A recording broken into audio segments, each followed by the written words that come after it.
Welcome to ప్రజా express news. Emmiganur పట్టణంలో ఉన్నటువంటి నారాయణ కళాశాలలో ప్రిన్సిపల్ విద్యార్థులు లైంగిక వేధింపులకు గురి చేస్తున్నారని విద్యార్థుల తల్లిదండ్రులు ఈ విషయాన్ని ప్రజా సంఘాలకు విద్యార్థి సంఘాలకు తెలపడం జరిగింది. అందరూ కలిసి నారాయణ కళాశాలకు వెళ్లి విచారణ జరిపి ఆగ్రహాన్ని వ్యక్తం చేసి అక్కడ ఉన్నటువంటి సామగ్రిని ధ్వంసం చేయడం జరిగింది.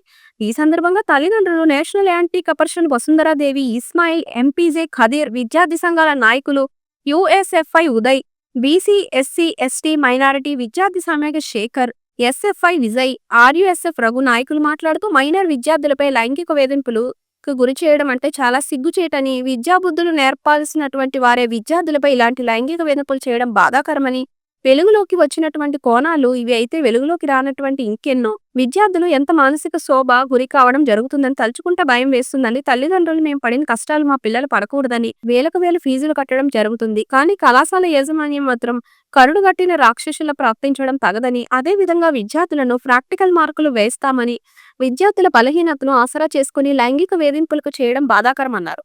ఇంత క్రూరంగా విద్యార్థులను వేధించినటువంటి ప్రిన్సిపల్ రామ్మోహన్ రెడ్డిపై పోక్సో కేసు నమోదు చేసి ఏ విద్యార్థికి ఇలాంటివి జరగకుండా కఠిన చర్యలు తీసుకునే విధంగా చూడాలని వారు అన్నారు. లేని పక్షంలో ఉద్యమాలకు తరలిస్తామని వారు హెచ్చరించారు. అతుకుల్ కలాం, రాము, ఇమ్రాన్ తదితర తల్లిదండ్రులు, నాయకులు పాల్గొన్నారు.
ఎందుకంటున్నావు